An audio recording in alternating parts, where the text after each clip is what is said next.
최근 끔찍한 살인 사건들이 연이어 발생하고 있어 대한민국이 불안에 휩싸이고 있는데요. 이런 가운데 인천에서 남성 대상의 총기 연쇄 살인 사건이 발생해 충격을 주고 있습니다.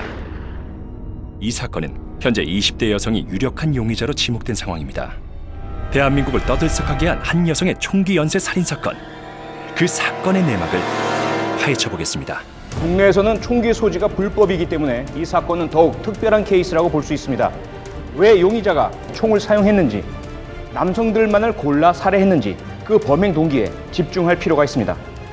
일반적으로 총은 일정한 거리를 확보한 상태에서 공격을 할 수 있기 때문에 상대적으로 완력이 약한 가해자가 공격하기에 유리하다는 특성을 가지고 있습니다.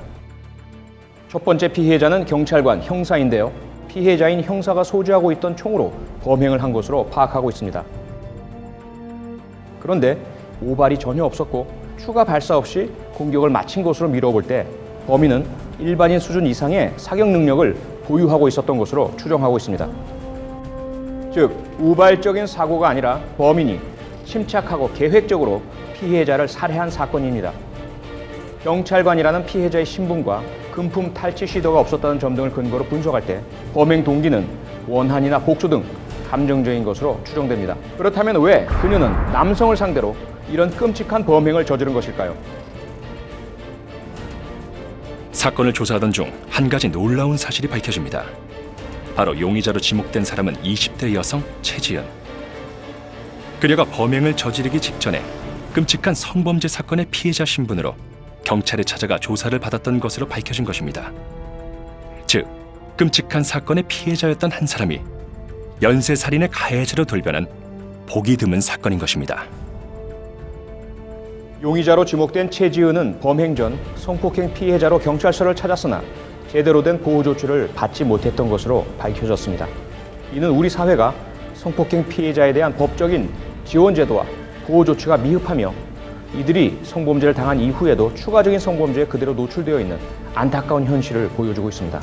어떤 이유로도 살인 범죄가 정당화될 수는 없습니다. 하지만 만약 법과 국가가 피해자를 존중하고 범죄 사건에 대해 제대로 된 정의를 실현했다면 결코 발생할 필요가 없었던 범죄 사건이라면 조금은 다른 시선이 필요해 보입니다.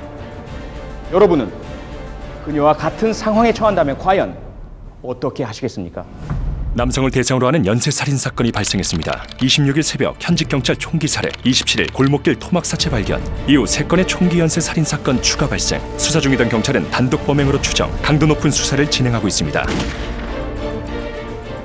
20대 여성 용의자를 수배합니다. 키 168, 마른 체격, 범행 당시 회색 후드티와 검은 조끼를 착용하였으며 말을 더듬는 특징을 가지고 있습니다. 이 여성의 얼굴을 자세히 봐주십시오. 10월 29일 여러분의 소중한 제보를 기다리고 있겠습니다.